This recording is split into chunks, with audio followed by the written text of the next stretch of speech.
கொட்டி பாடிடுவோம். கீதம் கீதம் ஜெய ஜெய கீதம் கை கொட்டி பாடிடுவோம். கீதம் கீதம் ஜெய ஜெய கீதம் கை கொட்டி பாடிடுவோம். இயேசுராஜன் உயிர்த்தெழுந்தார் அல்லேலூயா ஜெயம் இங்கு ஆர்ப்பரிப்போம். இயேசுராஜன் உயிர்த்தெழுந்தார் அல்லேலூயா ஜெயம் இங்கு ஆர்ப்பரிப்போம்.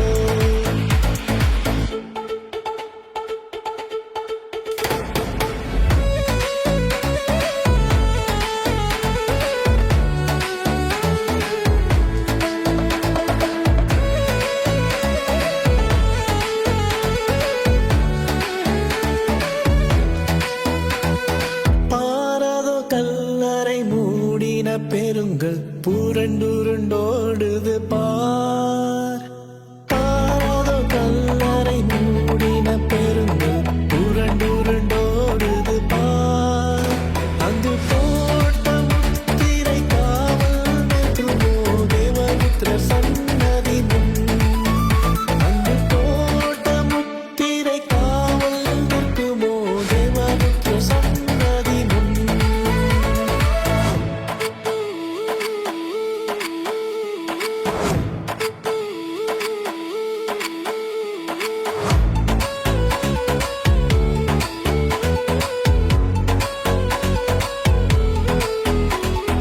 வேண்டாம் வேண்டாம் அழுதிட வேண்டாம் ஓடி உரைத்திடுங்கள். வேண்டாம் வேண்டாம் அழுதிட வேண்டாம் ஓடி உரைத்திடுங்கள். தாம் கூறின மாமரை வீழ்த்தனம் கல்லறை போனல் கலிலேயாவுக்கு. தாம் கூறின மாமரை வீழ்த்தனம் கல்லறை போனல் கலிலேயாவுக்கு. கீதம் கீதம் ஜெய ஜெய கீதம் கை கொட்டி பாடிடுவோம். கீதம் கீதம் ஜெய ஜெய கீதம் கை கொட்டி பாடிடுவோம். இயேசுராஜன் உயிர்த்தெழுந்தார் அல்லேலூயா ஜெயம் இங்கு ஆர்ப்பரிப்போம்.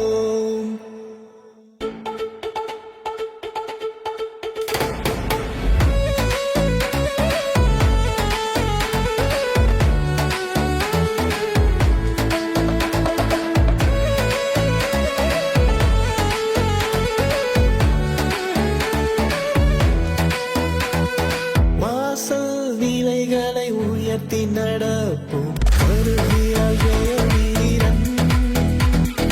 வாசல் வீணைகளை உயர்த்தி நடப்போம் வருகிறார் ஜெய வீரன்.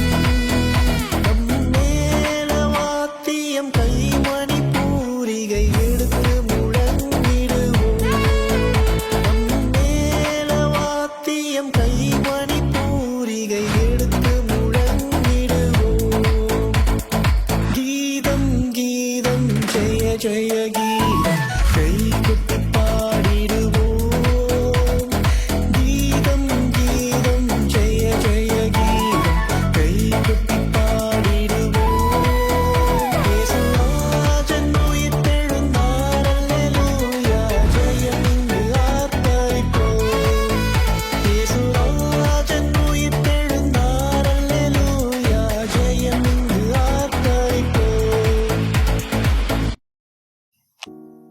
உயிர்த்தெழுந்த கர்த்தராகிய இயேசு கிறிஸ்து நாமத்திலே உங்கள் அனைவரையும் வாழ்த்துகிறோம். கர்த்தரின் ஆசீர்வாதம் உங்களோடு தங்கியிருப்பதாக.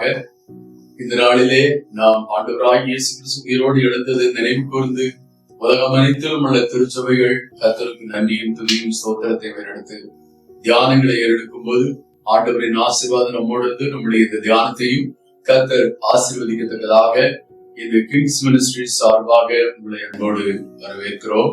கர்த்தர் நம் அனைவரோடும் கூட பேசும்படியாக நாம் ஜெபிப்போம். பரிசுத்தமுள்ள நல்ல ஆண்டவரே, நாங்களுடைய வார்த்தைகளை தியானிக்கும் போது உம்மை உயிர்த்தெழுந்தவராக உலகை காணும் போதும் ஆண்டவரே உடைய பிள்ளைகளாகிய நாங்கள் உம்மை தியானிக்கும் போதும் அதனால் உண்டான மேன்மையும் எங்கள் வாழ்விலே அதனால் கிடைக்கும் ஆசீர்வாதங்களையும் நாங்கள் தியானிக்கும் போது எங்களோடு நீ பேசுவீராக. இயேசு கிறிஸ்துவின் நாமத்தில் ஜெபிக்கிறோம் பரமபிதாவே, ஆமென். கர்த்தராகிய இயேசு கிறிஸ்து தாமே உங்கள் அனைவரோடும் கூட இருப்பாராக. இயேசு கிறிஸ்து உயிரோடு எழுந்தார்.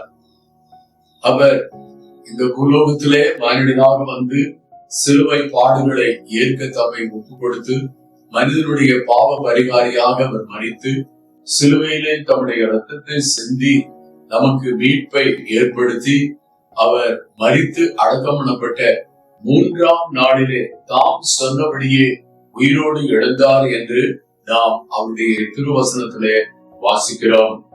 மத்திய எழுதின சுவிசேஷம் 16ஆம் அதிகாரம் 21வது வசனத்திலேயும் 17ஆம் அதிகாரம் 23வது வசனத்திலேயும் 20ஆம் அதிகாரம் 19வது வசனத்திலேயும் மார்க்கு 9ஆம் அதிகாரம் 31 முதல் 10ஆம் அதிகாரம் 34 வசனத்திலேயும் லூக்கா 9ஆம் அதிகாரம் 22ஆம் வசனம் 18ஆம் அதிகாரம் 33ஆம் வசனம் 24ஆம் அதிகாரம் 46ஆம் வசனம் 24ஆம் அதிகாரம் 7வது வசனம் இவைகள் எல்லாத்திலேயும் இயேசு கிறிஸ்து நான் உலகத்திலே நான் பாவிகளால் மனிதர்களாலே பிடிக்கப்படுவேன், அவர்கள் என்னை சிலுவையிலே அறைவார்கள், ஆனாலும் மனிதகுமாரன் 3ஆம் நாளிலே உயிரோடு எழுந்திருப்பார், மனிதகுமாரனாகிய நான் 3ஆம் நாளிலே உயிரோடு எழுந்திருப்பேன் என்று சொல்லி அவர் திட்டமாக தெளிவாக தமது சிலுவை பாடுகளை குறித்து சொன்னார். அதோடு கூட 3ஆம் நாளிலே நான் உயிரோடு எழுந்திருப்பேன் என்றும் அவர் சொன்னார் என்று அவருடைய வசனத்திலே நாம் காண்கிறோம். இயேசு கிறிஸ்து அவர் உயிர்த்தெழுந்தார். அவர் வெள்ளிக்கிழமை அன்று அவர் சிலுவையிலே அறையப்பட்டார். அன்று ஓய்வு நாளுக்கு முந்தின நாள் ஆயத்த நாளாயிருந்தது. ஒருவேளை அது மாலை 6 மணி முதல் காலை வரையிலும் அது ஒரு நாளாக கருதப்படும். ஆனபடினாலே அந்த மாலையிலிருந்து அவர் காலை வரையிலும் அவர் சிலுவையிலே தொங்கக்கூடாது. அவர் மாலையிலே சிலுவையிலிருந்து இறக்கப்பட வேண்டும் என்பது நியமம். உடல்கள் எல்லாம் இறக்கப்பட வேண்டும் என்பது நியமம். ஆனபடினாலே இயேசு கிறிஸ்து மாலையிலேயே அவர் மரித்திருந்தார் என்று கண்டார்கள். அதோடு கூட மற்ற கள்ளர்களுடைய சிலுவையிலே அறையப்பட்டிருந்தவருடைய கால் எலும்புகளை முறித்தார்கள் என்று பார்க்கிறோம். ஆனால் இயேசு கிறிஸ்துவோ ஏற்கனவே மரித்திருந்தார் என்று அவர்கள் அந்த மாலையிலே கண்டார்கள்.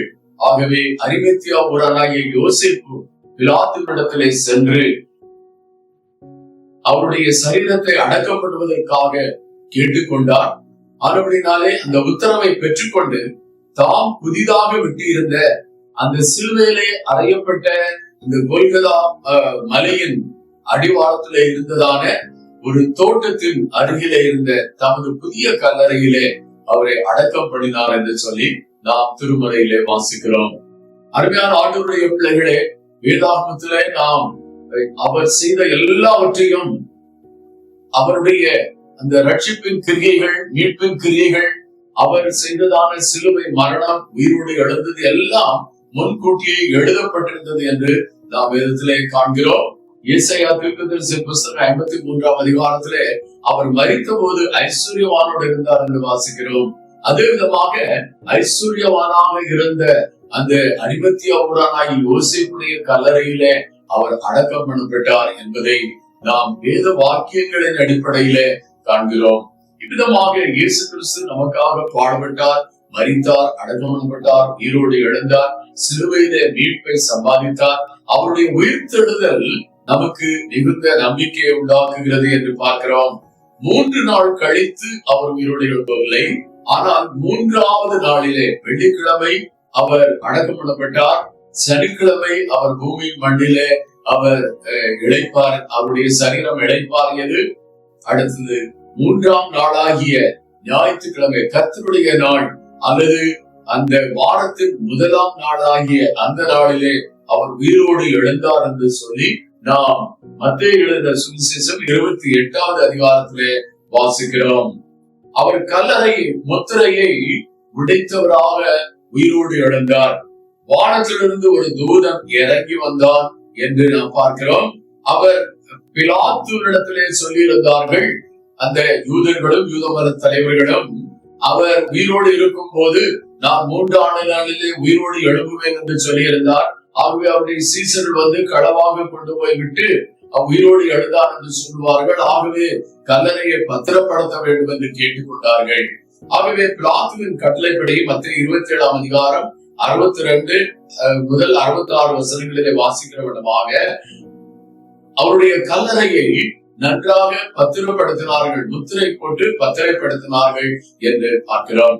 அமிதமாக பத்திரப்படுத்தப்பட்டிருந்த கல்லறை மத்திய 28 அதிகாரம் 2-3 வசனங்களிலே நாம் வாசிக்கும் போது வானத்திலிருந்து மிக பிரகாசமான தோற்றத்தோடு தூதன் அந்த கல்லை புரட்டி தள்ளி முத்திரையை உடைத்து அவர் உயிரோடு எழும்படியாக எழுப்பி வந்த கிறிஸ்து வெளியே வரும்படியாக அங்கே அந்த கல்லறையை திறந்தான் என்று சொல்லி நாம் வேதத்திலே வாசிக்கிறோம். 28 அதிகாரம் மத்திய 28 அதிகாரம் 4வது வசனத்துல அவர் காவலர்கள் செத்தவர்கள் போல விழுந்தார்கள் என்று பார்க்கிறோம். அவர்கள் அமிதமாக அந்த காவலர்கள் செத்தவர்கள் போலானார்கள். அதன் பின்பு அவர்கள் நகரத்துக்குள்ளே போனார்கள். அந்த வேளையில இங்கே சீசர் கூட்டங்கள், அதாவது யூதருடைய வழக்கப்படியாக அந்த மரியாள் மற்ற அவருடைய கூட உள்ள பெண்கள் அந்த சரீரத்துக்கு சுகந்த வாசனையிடும்படியாக அவர்கள் கல்லறை இடத்தில் அதிகாலையில் வந்தார்கள் என்று பார்க்கிறோம்.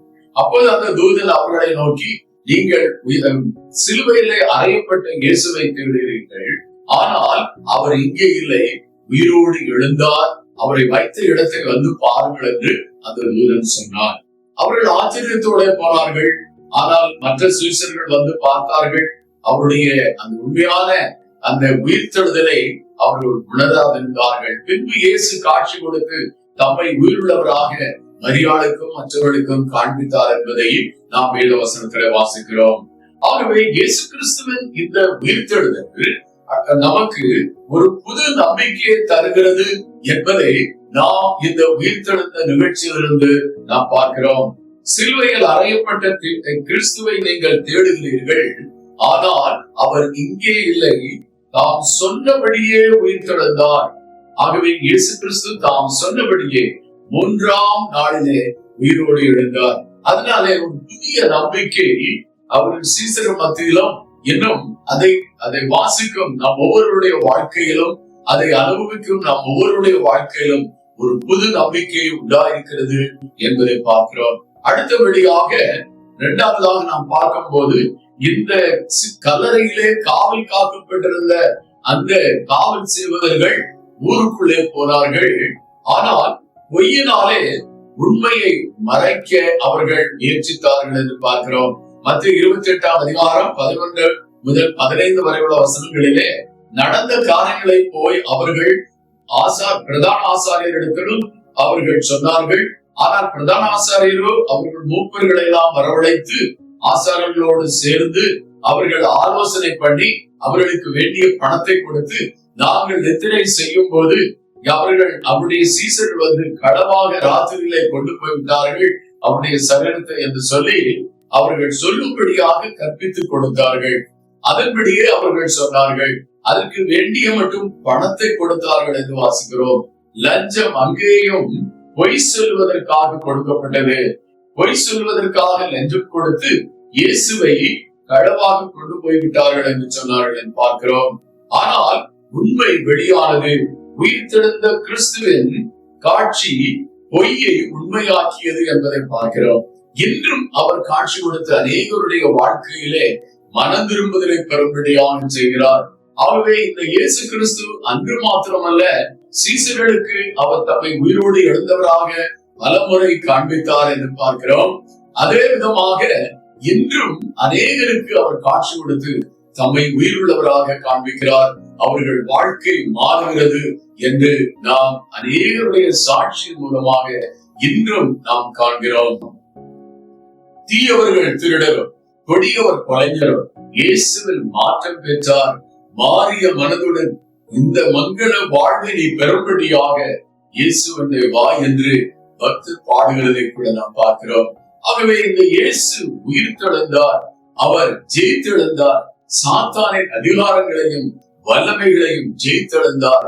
அந்த நம்பிக்கையை அவரை நேசித்து அவரிடத்திலே கேட்டு அவரை பின்பற்றுகிற அவருடைய பிள்ளைகளுக்கும் அவர் கொடுக்கிறார் என்று பார்க்கிறோம். மூன்றாவதாக உயிர்த்தெழுந்த கிறிஸ்து விதமாக அவர் காட்சி கொடுத்தார். நான்காவதாக அவர் உயிரோடு இருக்கிறவரை நீங்கள் மரித்தோரிடத்தில் தேடுகிறது என்ன என்கிற காரியத்தை அந்த அந்த தூதர்கள் கேட்டார்கள். சீசர்களோ ஆச்சரியப்பட்டு இன்னும் அவர்கள் நம்பவில்லை. இன்னும் அவர்கள் வேத வாக்கியங்களையும் இயேசு சொன்னவற்றையும் அவர்கள் நம்பவில்லை என்று நாம் திருமறையிலே காண்கிறோம். அருமையான ஆண்டவருடைய பிள்ளைகளே, இன்னும் இயேசு உயிரோடு இருக்கிறார், அற்புதங்களை செய்கிறார், மக்களுடைய மனதை மாற்றுகிறார், வாழ்க்கையை மாற்றுகிறார் என்றெல்லாம் சொல்லப்படும் காரியங்களை சிலர் விசுவாசிக்கிறார்கள், சிலர் சந்தேகப்படுகிறார்கள், சிலர் அவிசுவாசம் கொள்கிறார்கள், சிலர் நம்புவதே இல்லை, மறுதலிக்கிறார்கள். அவ்விதமாக மறுதலிக்கிறவர்கள் விசுவாசிக்கிறவர்களை, விசுவாசித்து இயேசுவை ஏற்றுக்கொண்டவர்களையும் துன்புறுத்தவும், அவர்களை பரிகாசப்படவும், அவர்களை பயமுறுத்தவும் செய்கிறது நம்முடைய நாட்டிலும் உலகின் பல பகுதிகளிலும் காண்கிறோம். இன்று இயேசுவை ஏற்றுக்கொண்டால் உயிர்த்தெழுந்த கிறிஸ்துவினால் வரும் ஆசீர்வாதங்கள் நம்முடைய வாழ்க்கையிலே சொந்தமாகும் என்று பார்க்கிறோம். ஆகவே சீடர்கள் அன்றைக்கு கல்லறையிலே வந்து லூக்கா 24 அதிகாரம் 5வது வசனத்திலே அவர்கள் கல்லறையிலே வந்து அந்த மரித்து அடக்கம் பண்ணப்பட்ட இயேசுவை தேடினார்கள். ஆனால் தூதர்கள் சொன்னது, மரித்து போன இயேசுவை ஏன் தேடுகிறீர்கள்? அவர் தாம் சொன்னபடியே உயிரோடு எழுந்தார் என்று அவர்கள் சொன்னார்கள். இன்னைக்கு நம்முடைய வாழ்க்கையிலும் நம்முடைய கடமைகளை செய்கிறதில, சடங்காச்சாரங்களை செய்கிறதில நாம் இன்றைக்கு செத்த கிரியைகளை செய்கிறவர்களைப் போல காணப்படுகிறோம்.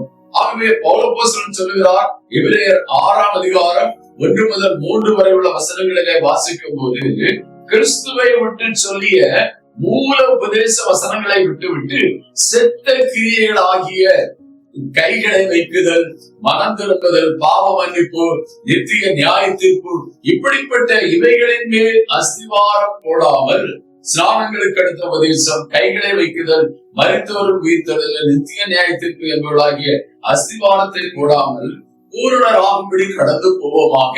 நம்முடைய வாழ்க்கையில பூரண விசுவாசம் உள்ளவர்களாக, பூரண நம்பிக்கை உள்ளவர்களாக இயேசு கிறிஸ்துவை மாத்திரம், உயிரோடு எழுந்த அவரை மாத்திரம் நாம் விசுவாசித்து அவரால் வரும் வாக்கியத்தை நாம் சொந்தமாக்க ஆண்டவர் நம்மை அழைக்கிறார். ரோமர் 6ஆம் அதிகாரம் 4வது வசனத்திலே, நாம் பிதாவின் மகிமையினாலே இயேசு கிறிஸ்து உயிரோடு எழுப்பப்பட்டதை போல நாமும் உயிரோடு எழுப்பப்படும்படியாக ஆண்டவர் உயிர்த்தெழுதல் நம்பிக்கையை நமக்கு அவருடைய உயிர்த்தெழுதல் மூலமாக ஏற்படுத்தினார் என்று நாம் வாசிக்கிறோம். ரோமர் 6ஆம் அதிகாரம் 13வது வசனத்திலே, நாம் கிறிஸ்துவோடு கூட நாம் அடக்கம் பண்ணப்பட்டவர்களாகவும் அவருடைய சரீரத்தின் அவயவங்களாகவும் உயிர்த்தெழுந்தவர்களாய் நாம் காணப்படுகிறோம். ஆகவே நம்முடைய வாழ்க்கையில நம்முடைய சரீரத்தின் அவயவங்களை கிறிஸ்துவின் ஆயுதங்களாக நாம் ஒப்புவித்து அவருக்கு செயல்படும் செயல் வீரர்களாய் காணப்பட நினைக்கிறார். ரோமர் 8ஆம் அதிகாரம் 11வது வசனத்திலே, நாம் அவருடைய ஆவியினாலே சாவுக்கு ஏதுவான நமது சரீரங்களை அவர் உயிர்ப்பிப்பார் என்று பார்க்கிறோம். ஆகவே உயிர்த்தெழுதல் நாளுக்காக நாமும் காத்திருக்கிறோம். இயேசு உயிரோடு எழுந்ததினாலே நமக்காகவும் ஒரு உயிர்த்தெழுதல் நாளை வைத்து யார் யார் அவருடைய உயிர்த்தெழுதலையும் அவர் சம்பாதித்த பாவ மன்னிப்பையும் ரட்சிப்பையும் விசுவாசித்து அவரிடத்திலே கேட்டு பெற்றுக் கொள்கிறார்களோ அவர்களை அவர் உயிரோடு எழுப்பி, மரித்திருந்தால் உயிரோடு எழுப்பி, இல்லை என்றால் உயிரோடு இருந்தால் அவர்களை மறுரூபமாக்கி தமது பரமராஜ்யத்திலே பரலோக ராஜ்யத்திற்கு அழைத்து செல்ல இயேசு வருவேன் என்று வாக்கு பண்ணியிருக்கிறார். இதை குறித்து நாம் 1 தெசலோனிக்கே 4ஆம் அதிகாரம் 13 முதல் 18 வரை உள்ள வசனங்களிலேயும், யோவான் 14ஆம் அதிகாரம் 3-4 வசனங்களிலேயும் நாம் இதை வாசிக்கிறோம். மறுபடினாலே நாம் இயேசுவிலே மறுபடியும் பிறந்த ஒரு அனுபவம் பெற்றவர்களாக ஒரு நிலை வாழ்வை, அந்த மகிமையான வாழ்வை அவர் தரப்போகிறார். அதை நாம் பெற்றவர்களாக இருக்க வேண்டும். அதுதான் இந்த உயிர்த்தெழுதலை நாம் நினைவு கூறுதலிலே உள்ள முக்கியமான ஒரு பலன் என்று நாம் பார்க்கிறோம். அதை விசுவாசிக்க வேண்டும். உயிரோடு இருக்கிற நாம் இன்றைக்கு ஒருவேளை மரித்து போனால் உயிரோடு எழுவோம், இல்லைதான் மறுரூபமாகி எடுத்துக் கொள்ளப்படும் நாட்கள் அதிசீக்கிரமாக இருக்கிறது. எக்காலம் துணிக்கும் அப்போது நாம் மறுரூபமாகி எடுத்துக் கொள்ளப்படுவோம். மரித்தவர்கள் உயிரோடு எழுந்து வருவார்கள் என்றும் நாம் பார்க்கிறோம். இயேசு கிறிஸ்துவோடு கூட மத்திய ஆகாசத்திலே சந்தித்து அவரோடு நித்திய காலமாக நாம் வாழ போகிறோம். இந்த நித்திய வாழ்வின் நம்பிக்கையை இயேசு கிறிஸ்து தமது உயிர்த்தெழுதல் மூலமாக நமக்கு சம்பாதித்தார். உயிர்த்தெழுந்த கிறிஸ்துவின் வல்லமையை நாம் தரித்து வாழவும் அழைக்கப்படுகிறோம். ஆகவே இந்த உலகத்திலே அவரை ஏற்றுக்கொண்டு அவருடைய பிள்ளைகளாக அவருடைய உயிர்த்தெழுதலில் நம்பிக்கை வைத்து அவருடைய உயிர்த்தெழுதலுக்காக பரிசுத்தவான்களின் உயிர்த்தெழுதலுக்காக காத்திருக்கும் அவருடைய பிள்ளைகளாகிய நாம் அவருடைய உயிர்த்தெழுதலிலே நம்பிக்கை வைத்து செத்த கிரியைகளை நாம் விட்டுவிட வேண்டும். பலவிதமான அவிசுவாச கிரியைகள், சடங்காச்சாரங்கள், மூட நம்பிக்கைகள், இவைகள் இந்த உலகத்தார் செய்கிறதே போன்ற காரியங்களை நாம் செய்யாதபடி இயேசு கிறிஸ்துவின் வசனம் சொல்லுகிற வழியிலே நாம் நடந்து நாம் ஆண்டவருடைய பிள்ளைகளாக அவருடைய ராஜ்யம் செல்ல நம்மை தகுதிப்படுத்த வேண்டும். ஆகவே பிலிப்பியருக்கு நிருபம் 3ஆம் அதிகாரம் 10வது வசனத்திலே அப்போஸ்தலனாகிய பவுல் சொல்லுகிறார், நான் எப்படியாயிலும் உயிரோடு எழுப்புவதற்கு தகுதி உள்ளவனா இருக்கணும். எனக்கு அதுதான் இந்த உலகத்துல வாஞ்சு. நான் எப்படியாவது உயிரோடு எழுப்பி விட வேண்டும். இல்லை என்றால் அவர் உயிரோடு இருந்திருந்தால் நாம் மறுரூபமாகி எடுத்துக்கொள்ளப்பட வேண்டும் என்று சொல்லி இருப்பார். அவருக்கு தெரியும் நான் சீக்கிரமாக மறிக்க போகிறேன் என்று. ஆகவே அவர் சொல்லுகிறார், நான் எப்படியாவது உயிரோடு எழுப்ப தகுதி உள்ளவனா இருக்க வேண்டும் என்று. இன்னைக்கு நம்முடைய வாஞ்சு, நம்முடைய ஆவல் அதுவாக இருக்க வேண்டும். நம்மை தகுதிப்படுத்தி பரிசுத்த வாழ்க்கை உள்ளவர்களாக இயேசு கிறிஸ்துவின் உயிர்த்தெழுந்த வல்லமையை தரித்து உலகத்திலே சாத்தானையும் அவனுடைய கிரியைகளையும் செத்த கிரியைகளையும் நாம் அகற்றிவிட்டு நாம் இன்றும் அவருடைய வல்லமை தரித்து வாழ்ந்திட ஆண்டவர் நம்மை அழைக்கிறார்.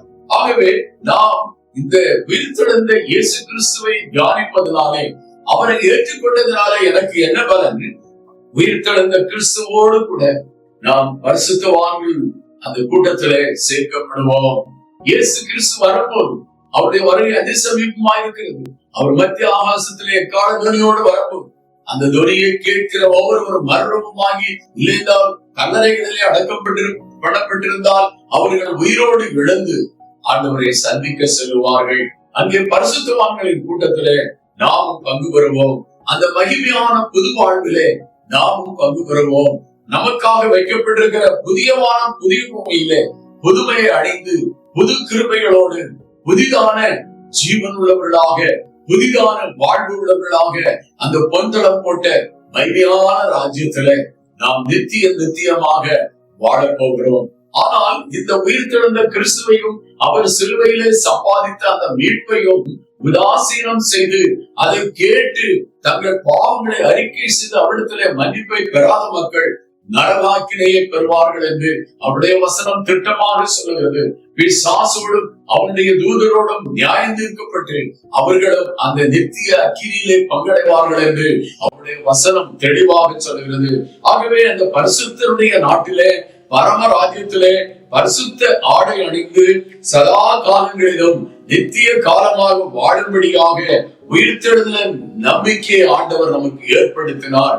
நமக்காக ஒரு புனர்வாழ்வு, ஒரு புது வாழ்வு, புது ஜீவன், புதிய கிருபை, புதிய நாடு, புதிய வானம், புதிய பூமி எல்லாம் ஆயத்தமாயிருக்கிறது.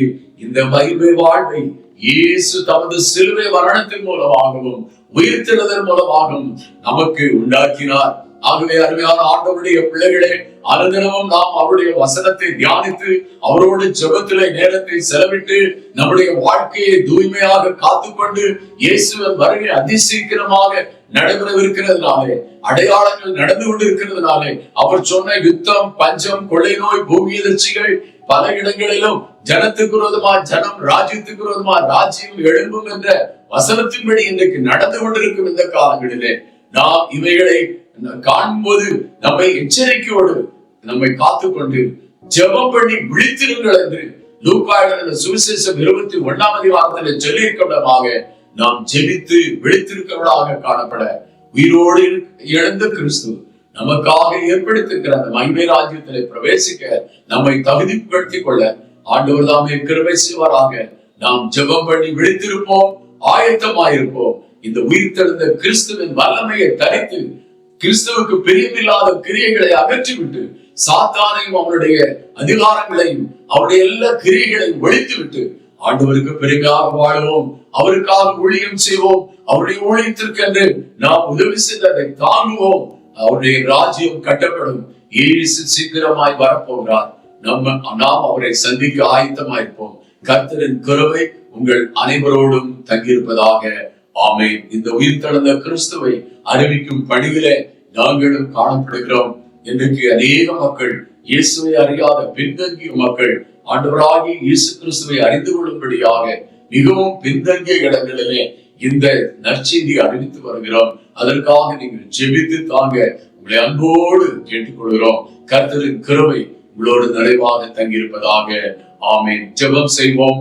பரிசுத்தமுள்ள நல்ல ஆண்டவரே, நீர் எங்களோடு கூட இன்றும் ஜீவித்து அரசாளுகிறவராய் இருக்கிறபடி நான் ஸ்தோத்திரிக்கிறோம். ஆண்டவரே, அந்த ஒரு நாளிலே பூலோகத்திலே மானிடனாக வந்த நீர் மனிதனாக இந்த உலகத்திலே பரலோக காரியங்களை போதித்து தெய்வீக மனிதனாக அற்புதங்களை செய்து அடையாளங்களை செய்து காலம் நிறைவேறின போது 33 ஆண்டுகளின் தமது பணி இந்த உலகத்திலே நிறைவேறுவது ஆண்டவரே, கர்த்தாவே 3.5 ஆண்டுகள் மக்களுக்கு போதித்து அற்புதங்களையும் அடையாளங்களையும் செய்து அதன் நிறைவிலே தம்மையே ஜீவ பலியாக உலகின் மீட்புக்காக பாவ மன்னிப்புக்காக சிலுவைகளை கொடுத்து ஆண்டவரே மரித்து அடக்கம் பண்ணப்பட்டு உயிரோடு எழுந்தீரே ஸ்தோத்திரிக்கிறோம். தமது நித்திய ராஜ்யத்திலே இன்றும் வாழுகிறீரே உமக்கு ஸ்தோத்திரம் செலுத்துகிறோம். இன்றும் ஜீவிக்கிறவராகி உம்மை யார் யார் விசுவாசித்து ஏற்றுக்கொள்கிறார்களோ அவர்களுக்காக மகிமை வாழ்வை வைத்திருக்கிறீரே, வரப்போகிற பரலோக வாழ்வை வைத்திருக்கிறீரே உமக்கு ஸ்தோத்திரம்.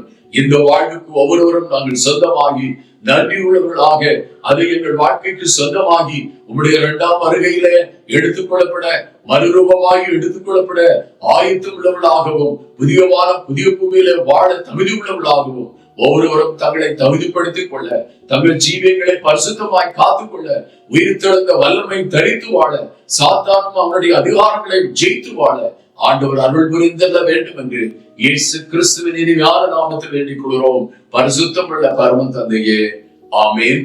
ஆண்டவராகிய இயேசு கிறிஸ்துவின் கிருபையும் பிதாவாகிய தேவனுடைய அன்பு பரிசுத்த ஆவியானுடைய ஐக்கியமும் ஆசீர்வாதமும் உங்களோடும் உங்கள் குடும்பங்களிலும் நிறைவாக தங்கியிருப்பதாக.